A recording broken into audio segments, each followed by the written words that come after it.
ઉમિયા માતાજી ઊંઝા. મહેસાણાના ઊંઝા ઉમિયા માતાજીનું મંદિર પાલનપુરથી 42 કિલોમીટર, પાટણથી 31 કિલોમીટર અને વિસનગરથી 23 કિલોમીટરના અંતરે ઊંઝા શહેરમાં આવેલું છે. કડવા પાટીદારની કુળદેવીમાં ઉમિયાનું ભવ્ય મંદિર બનેલું છે. શક્તિપીઠોની ઉત્પત્તિની વાર્તા. એવું માનવામાં આવે છે કે રાજા દક્ષે ભગવાન શિવ અને સતીના લગ્નને મંજૂરી ન આપવાનો નિર્ણય લીધો. જોકે સતી ભગવાન શિવ પ્રત્યે આકર્ષાઈ ગઈ અને કઠોર તપસ્યા પછી આખરે એક દિવસ શિવ અને સતીના લગ્ન થયા. ભગવાન શિવ સામે બદલો લેવાની ઈચ્છા રાખીને દક્ષે યજ્ઞ કર્યો. દક્ષ ભગવાન શિવ અને તેમની પુત્રી સતી સિવાય બધા દેવતાઓને આમંત્રણ આપ્યું છે. સતીને શિવને યજ્ઞમાં હાજરી આપવાની ઈચ્છા વ્યક્ત કરી. તેને રોકવાનો શ્રેષ્ઠ પ્રયાસ કર્યો, પરંતુ તે ગઈ પહોંચ્યા પછી સતીનું સ્વાગત કરવામાં આવ્યું નહીં. વધુમાં દક્ષે શિવનું અપમાન કર્યું અને તેના પિતા દ્વારા તેના પતિ પર કરવામાં આવેલ અપમાન સહન ન કરી શકી સતીએ તેના શરીરનું બલિદાન આપ્યું. અપમાન અને દુઃખથી ગુસ્સે થઈને ભગવાન શિવે તાંડવ નૃત્ય કર્યું અને શિવના વીરભદ્ર અવતારને દક્ષના યજ્ઞનો નાશ કર્યો અને તેનું શિરચ્છેદ કર્યું. હાજર બધા દેવતાઓની વિનંતી પર દક્ષને ફરીથી જીવંત કરવામાં આવ્યો અને માનવ માથાને બકરીથી બદલવામાં આવ્યું. શોકથી ભરાઈ ગયેલ શિવે સતીના શરીરને ઉપાડ્યું અને વિનાશનું તાંડવ નૃત્ય કર્યું. અન્ય દેવતાઓનો વિનાશ રોકવા માટે વિષ્ણુએ હસ્તક્ષેપ કરવા વિનંતી કરી. વિષ્ણુએ તેના સુદર્શન ચક્રનો ઉપયોગ કરીને સતીના શરીરને 51 ટુકડોમાં કાપી નાખ્યું. ભારતીય ઉપખંડમાં વિવિધ શરીરના ભાગો વિવિધ સ્થળોએ પડ્યા અને શક્તિપીઠો તરીકે સ્થાપિત થયા. દેવી પુરાણ અનુસાર 51 શક્તિપીઠોની સ્થાપના કરવામાં આવી છે અને આ બધા શક્તિપીઠોની ખૂબ જ પવિત્ર તીર્થ સ્થાનો માનવામાં આવે છે. હાલમાં આ 51 શક્તિપીઠો પાકિસ્તાન, ભારત, શ્રીલંકા અને બાંગ્લાદેશના વિવિધ ભાગોમાં આવેલા છે. શિવ પુરાણ, દેવી ભાગવત, કલ્કી પુરાણ અને અષ્ટશક્તિ જેવા કેટલાક મહાન ધાર્મિક ગ્રંથો અનુસાર કેટલીક પરંપરાઓમાં 4 આદિશક્તિપીઠોનું વિશેષ મહત્વ માનવામાં આવે છે. ઉમિયા માતાજીની જન્મની કથા. યજ્ઞચિતામાં કૂદતા પહેલાં સતીએ આગામી જન્મમાં પણ ભગવાન શિવ સાથે લગ્ન કરવાની ઈચ્છા રાખી હતી. સતીના મૃત્યુ પછી ભગવાન શિવ સંન્યાસી બન્યા. તારકાસુર રાક્ષસ દુનિયામાં ડર ફેલાવી રહ્યો હતો. તેને બ્રહ્માજી તરફથી વરદાન મળ્યું હતું કે તેને ફક્ત શિવના પુત્ર દ્વારા જ મારી શકાશે. દેવતાઓએ ભગવાન શિવને ફરીથી લગ્ન કરવા માટે તૈયાર કર્યા. સતીએ મેના અને હિમાલયના ઘરે બીજો જન્મ લીધો અને તે પાર્વતી ઉમા તરીકે જાણીતા થયા. ખૂબ જ કઠિન તપ પછી તેને શિવ સાથે લગ્ન કર્યા. તેમના પુત્ર કાર્તિકે તારકાસુરનો નાશ કર્યો. ઉમિયામાં મંદિરનો ઇતિહાસ અને પૌરાણિક કથા. ઊંઝા ગામની વચ્ચે આવેલું ઉમિયાનું મંદિર. ઉમિયામાંનું આ ધામ માતાજીની કૃપા પામીને ધન્ય થઈ ગયું છે. મંદિરની પાસે આવતા જ તમારું મન માતાજીની ભક્તિભાવમાં તરબોળ થઈ જાય છે અને તેમના દર્શન કાજે ભાવ વિભોર બની જાય છે. રોજે રોજ હજારો ભક્તો માતાના દર્શને આવીને માતાના આશીર્વાદ પામે છે. આ મંદિરનો ઇતિહાસ અને ઘણો રોચક અને રસપ્રદ છે. દંતકથા મુજબ પ્રાચીન સમયમાં જ્યારે સરસ્વતી નદી કિનારે ઋષિમુનિઓ આશ્રમો હતા અને તે ભગવાન માતાજીના હવન અને યજ્ઞ ચાલતા હતા. તે સમયે રાક્ષસો હવન કરતા, ઋષિમુનિઓને હેરાન કરતા અને મારી નાખતા હતા. આવો નરસંહાર જોઈને ભગવાન શંકર અને ઉમાતા રાક્ષસનો વધ કરવા આવે છે. તેઓ ઉમાતાને સરસ્વતી નદી કિનારે બેસાડે છે. ઉમાતા નદીને માટીમાંથી 52 પુત્રો બનાવે છે.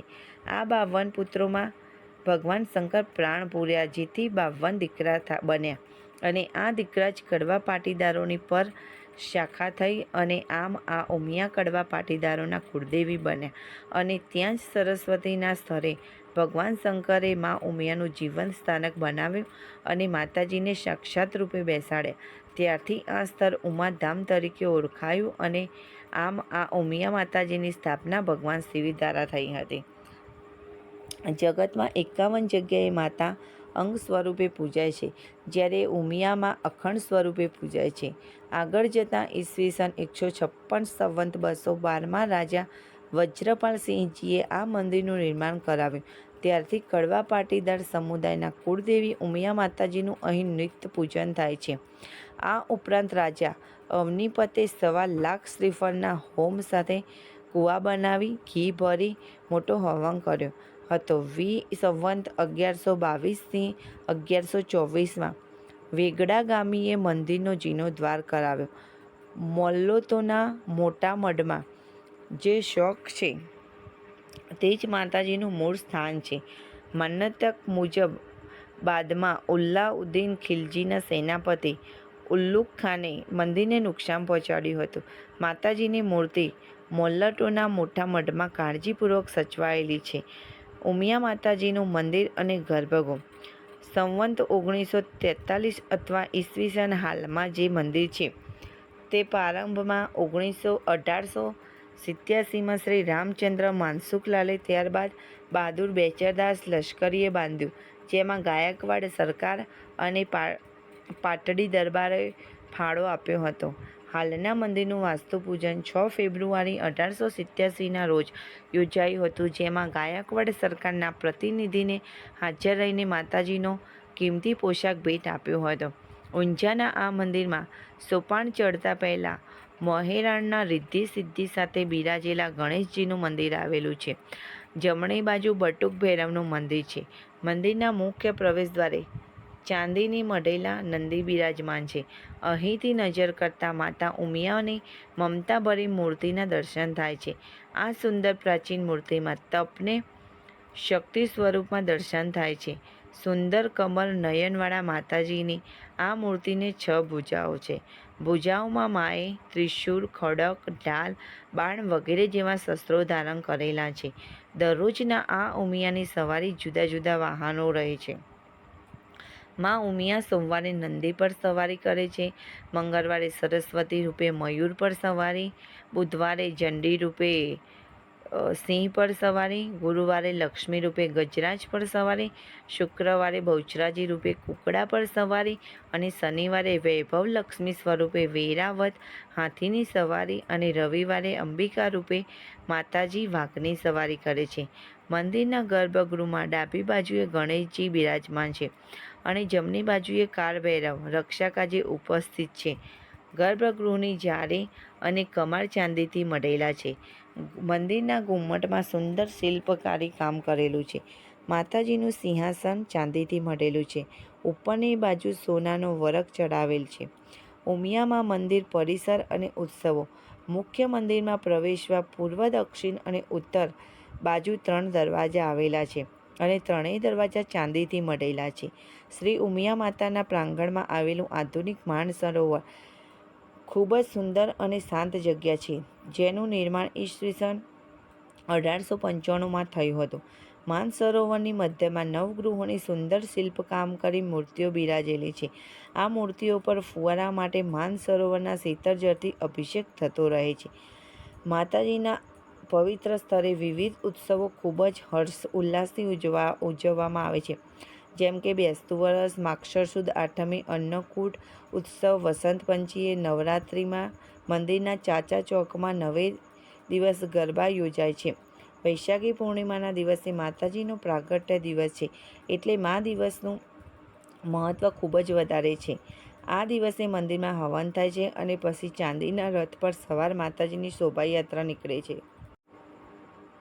આખા ઊંઝામાં ફરે છે અને આ શોભાયાત્રાની ઝલક માત્રથી જ માતાની મહિમાનો ખ્યાલ આવે છે. આમ તહેવારોના દિવસોમાં મા ઉમિયાના ધામમાં ઉપવાસ, અનુષ્ઠાન, પૂજા, ચંડીપાઠ, ભવ્ય પલ્લી અને આતશબાજીનો લાવો લેવા જેવો હોય છે. ઉમિયા માતા સુવિધાનો અને ટ્રસ્ટ. મંદિરના પ્રાંગણમાં યજ્ઞશાળા આવેલી છે, જેમાં વારે તહેવારે માતાજીના યજ્ઞ થાય છે. દર્શનાર્થીઓ રહેવા માટે મંદિરમાં ટ્રસ્ટ સંચાલિત વિશ્રાંતિ ગૃહમાં રહેવાની સુવિધા ઉપલબ્ધ છે. આ ઉપરાંત દર્શને આવતા ભક્તો માટે મંદિરના ટ્રસ્ટની ભોજનશાળા છે, જ્યાં ટોકન ચાર્જ પર જમવાની સુવિધા ઉપલબ્ધ છે. આ મંદિરના ટ્રસ્ટ દ્વારા અનેક લોકહિતમાં સામાજિક પ્રવૃત્તિઓ કરવામાં આવે છે, જેમાં વિધવાઓને સહાય, બીમાર લોકોની મદદ કરવાનું, વિદ્યાર્થીઓને ભણવા માટે સહાય, અપંગોને સાયકલો આપવાનું વગેરે અનેક સમાજ કલ્યાણના કાર્યો કરવામાં આવે છે. ઉમિયા માતા યાત્રાળુઓ માટે મહત્વની માહિતી. ઉમિયા માતાજી ઊંઝાના સંસ્થાનને લગતી અન્ય માહિતી. ઊંઝા માતાજીના આ મંદિર કેવી રીતે પહોંચી શકાય તેની વાત કરીએ તો સડક માર્ગે અમદાવાદથી વાયા મહેસાણા થઈને ઊંઝા પહોંચી શકાય છે, જે લગભગ 100 કિલોમીટરની આસપાસ થાય છે. આ ઉપરાંત સરકારી બસો અને ખાનગી વાહનો સરળતાથી મળી રહે છે. રેલ માર્ગે ઊંઝાનું રેલવે સ્ટેશન છે. હવાઈ માર્ગે નજીકનું એરપોર્ટ અમદાવાદ છે. આદ્યશક્તિના કુલ 51 શક્તિપીઠો છે. દરેક શક્તિપીઠે માનું એક અંગ પૂજાય છે. ઊંઝામાં બિરાજતા ઉમા અને પૂર્ણ આદ્યશક્તિના સ્વરૂપ છે, જે પૂર્ણ રૂપે શક્તિનું મૂળ આદ્ય સ્થાન છે. આવા પાવન સ્થાનક વિશે માહિતી આપીને હું ધન્યતા અનુભવું છું.